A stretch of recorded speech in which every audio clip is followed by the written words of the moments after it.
Next presenter from the Philippines is Sherry Ravelo Salazar, an agricultural technologist, and she's going to talk to us about the implementation of coastal and fisheries program within the local government and providing technical support to fishers in the pursuit of sustainability. Thank you, Sherry.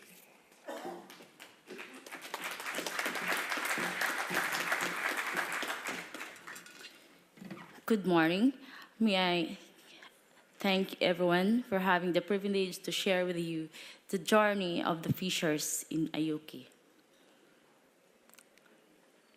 This is Ayuki Island, a fishing community of 100 families in the municipality of Cantinan, in the southern part of the Philippines, facing Pacific Oceans.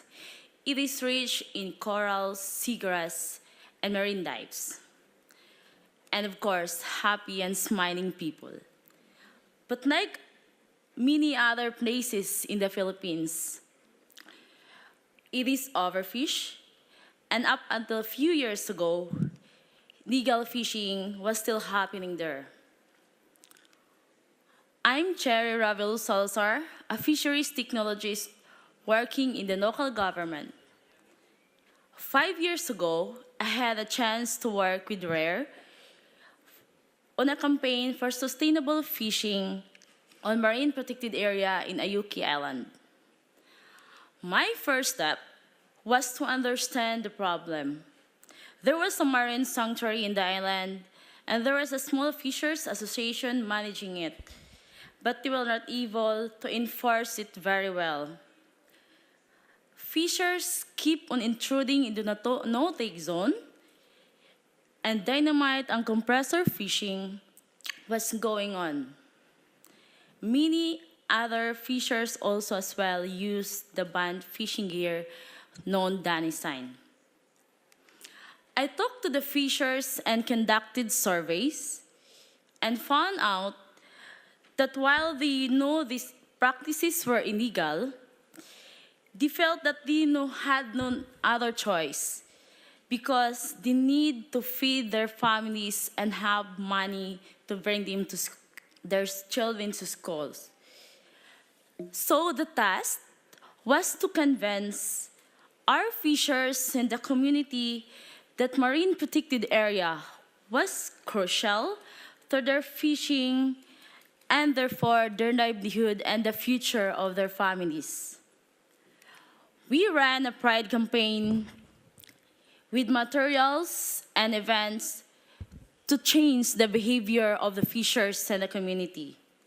Even we had a mascots highlighting the giant clam, which is unique in Cantinan because that's where the municipality got its name. Things changed as we implement, and we saw results in what the fishers and the community felt and thought. Knowledge increases on the benefits of having an MPA and their attitude towards participating and abiding the policy in marine protected area. In parallel to that, the biophysical result also has a positive, whereas fish biomass significantly increases. But how we sustain this kind of effort? The fishers who were guarding the marine protected area complained that they did all the works. But fishers coming from other villages come and harvest what they work for. And we realize that fishers need even a greater incentive to protect their own resources and their livelihood. So we continue to work with RARE on a program called Fish Forever to implement the rights-based fisheries management in Cantinan. A Fish Forever is a global initiative by RARE, EDF, UCSB, and of course in partnership with the local government of Cantinan, supported by Bloomberg Philanthropies' Vibrant Oceans initiatives. We stepped up our campaign to register all the fishers and the fishing boats within our municipality. And we relaunched our social marketing efforts to get people engaged and be part behind the sustainable fishing endeavor. More importantly, as we work into, we closely work with the fishers leaders in the different villages in Cantinan. We map out where fishers are fishing, what gear they are using, and what species they are catching. And this is looks like what a multi-species, multi-gear fishery in the tropics looks like. It's like there is always a Christmas tree in everything that happens in the sea. Yeah, seeing these things, the fishers and the community began to understand that things cannot go on like before. And that they agreed to declare a managed access area around Ayuki Island, and they agreed to reduce their fishing gears from 17 to 12 and implement the fisheries management plan that they themselves will enforce and manage. As we go through in the implementations, our local leaders, the local government leaders who was very much supportive, and I hope that these leaders, those leaders who are with us, will multiply and more as more, because they are the key for our implementation. Thus, our municipal mayor come into the consultations, leading the events, and even our local legislative council take a look to study and understand what's really the issues in our fishing community. And by the end of the 3 months, so many people in Cantina knew that the home range in our target species were. It took many meetings and consultations, but people get very more emotional. But at the end, they felt that they were part of the decision and build greater partnership in how things turn out. And thus, other villages are planning to have their turf and deserve too. Last August 2012, the local legislative council passed and approved an ordinance making turf reserve in Ayuki Island legal.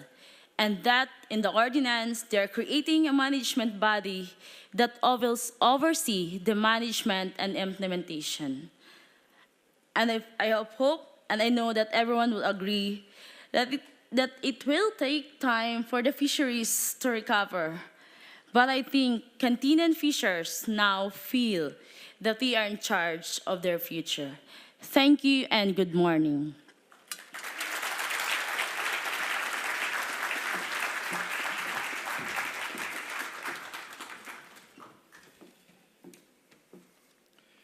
Thank you very much, Sherry, for that presentation, reminding us that so much of what we are pursuing has to have meaning to local communities.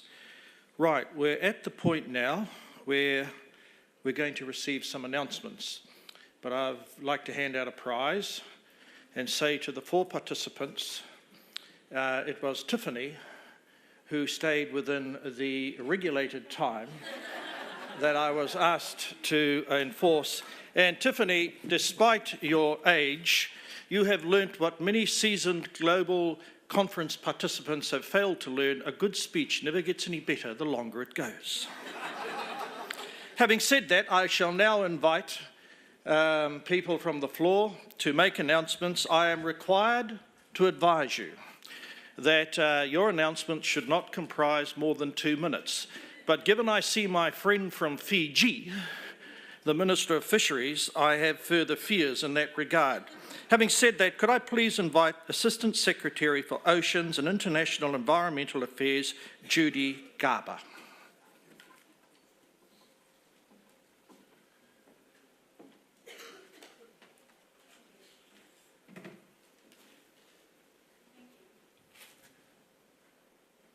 Thank you very much.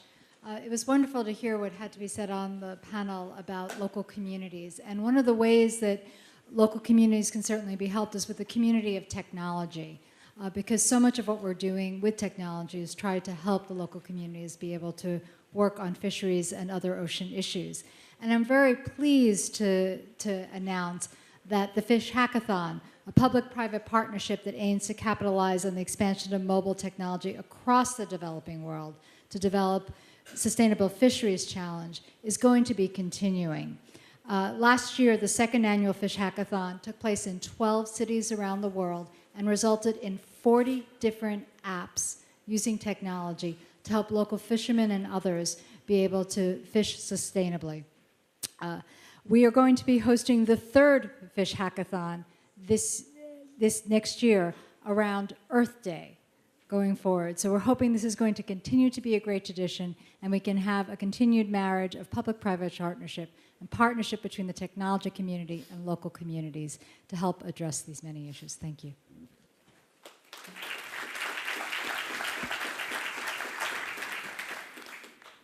Could I invite, please, Dr. Holly Bamford, Assistant Administrator for NOAA's National Ocean Service, to make an announcement.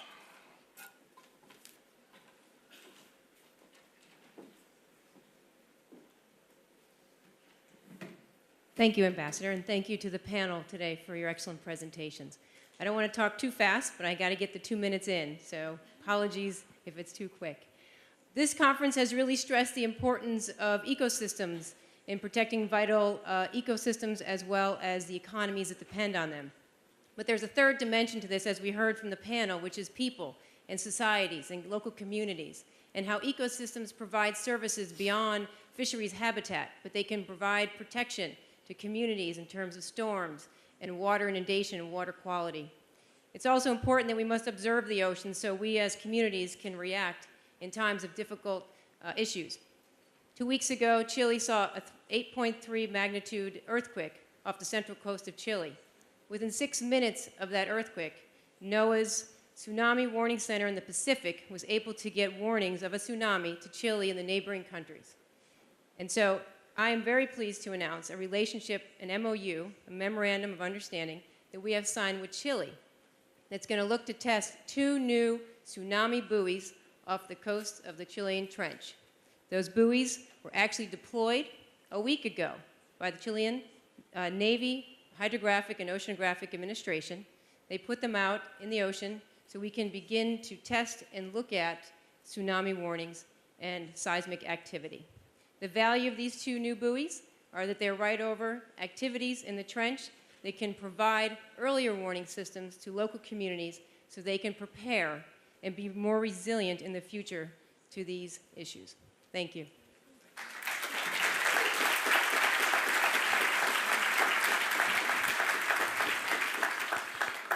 Could I please invite the Vice President of Fish Forever at RARE, Mr. Nakul Saran, to make an announcement. Thank you, Ambassador, and thank you, distinguished guests. And most importantly, thank you to the panelists for a great session, for highlighting some of the incredible opportunities that we have with working with local communities to solving global challenges facing the marine environment. Thank you especially to Cherry, who we've been working with in Cantilan, for being here to help us understand the role of small-scale fishers and fisheries at the heart of ending global overfishing. Small-scale fishers are responsible for more than half the global catch and employ 90% of the fishers and fish workers and work in nearshore waters home to some of the most vulnerable and important marine habitats. Which is why we see an opportunity to highlight the role of over 25 million small-scale fishers as advocates and stewards of our global ocean. I'm happy to announce that RARE, working with the US government through USAID Philippines, with partners such as Bloomberg Philanthropies, Pinoy Micro Enterprises, and Encourage Capital, are establishing Global Development Alliance to advance economic incentives for conservation, biodiversity, sustainability, and managing local small-scale fisheries through managed access and small no-take zones. Through this public-private partnership, an award of $2.4 million from USAID Philippines will leverage an additional $6 million from our partners for a total investment of over $8 million in the coming 2 years. And in this next 2 years, the Alliance will first identify best practices for improving economic incentives, and then pilot these approaches in key communities like in Cantilan. The Alliance aims to increase the economic benefit derived from sustainable management of these fisheries of at least 300,000 hectares of key marine biodiversity areas, and to benefit thousands of small-scale fishers. Finally, this work will also complement the investment blueprints from sustainable fisheries developed by Encourage Capital and released at this conference earlier yesterday. I also want to thank again the partners, and especially to the Chilean government, for making sure that we continue to emphasize the role of local communities. It is incredibly important and essential that we ensure that we remember that it is people at the heart of both the challenge and the opportunity we have here. Thank you very much.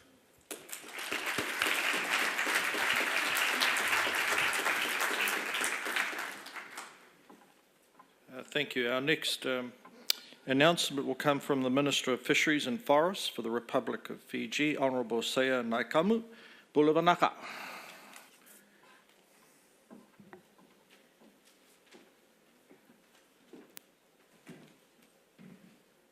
Thank you, Mr. Ambassador.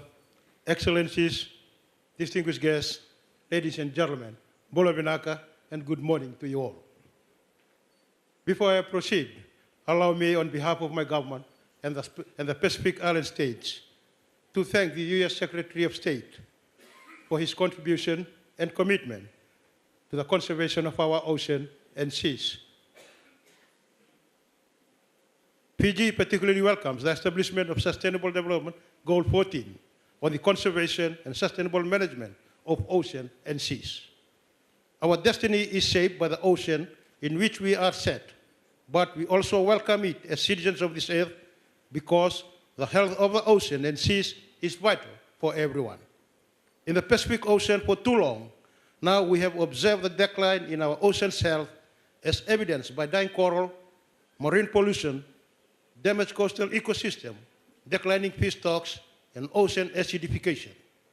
Those of us who are old enough to remember our ocean in much healthier times must do more than lament that our grandchildren may never see the ocean as it was created.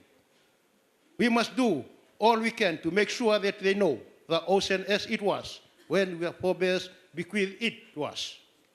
As a founding member of the UN's group of Friends of Ocean and Seas, Fiji has been working to establish a high-level global platform to ensure that we meet SDG 14.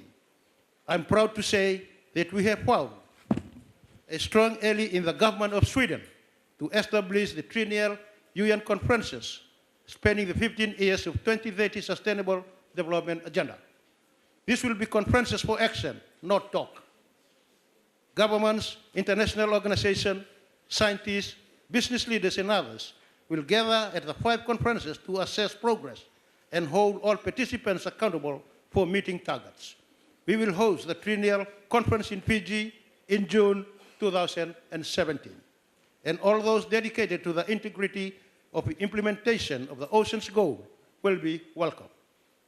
Mr. Chairman, we Fijians do not ask others to do what we are unwilling to do. We are a nation that stands up. We stand up for peace. We stand up for our neighbors, and we stand up for the environment. And so we held our first National Green Growth Summit in Fiji last year. In that short time, Fiji developed and has begun implementing its own green growth framework, a master plan for an economic model that is more holistic, integrated, inclusive, and above all, sustainable. Our framework links economic growth and environmental protection and builds an economy that grows in a more intelligent way and nurtures the interests of all our citizens. No project will proceed if it is not sustainable or if it jeopardizes our natural resource in any way. We hold our resource in trust for future generations. And we will not squander them for short-term economic gain. We will continue to grow and develop and modernize, but we will embrace a future in which our oceans, our mangroves, our coral reefs, and our marine life thrive. If everyone does the same, with their part of the world, large or small, we may have a chance to save this planet. Thank you, Dhanyavad, and Vinagabole.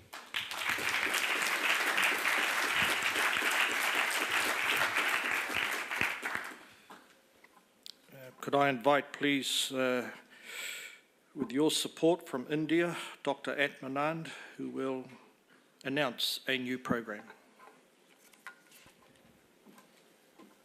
Thank you. Honorable Minister, His Excellencies, ladies and gentlemen.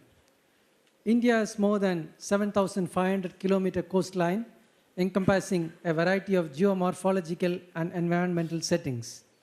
In order to conserve the oceans, specific programs are in place for oil spill modeling, sensitivity mapping, ecosystem modeling, marine ecotoxicology, shoreline management, coastal water quality, tsunami and storm surge modeling. It is also proposed to include effects of climate change on coastal zone management, which pertains to sea level change, shoreline erosions, anthropogenic stress on coastal zones, etc. For resource sustainability, advisories on potential fishing zone along with sea state are provided to our fishermen since last 15 years. The Indian Biogeographic Information System, IND-OBIS, and Census of Marine Life has been launched to pool all information, and it is available on public domain. As a part of renewable energy initiatives, India is working on ocean wave, ocean current, ocean thermal energy conversion, offshore wind, and marine microalgae. Thank you.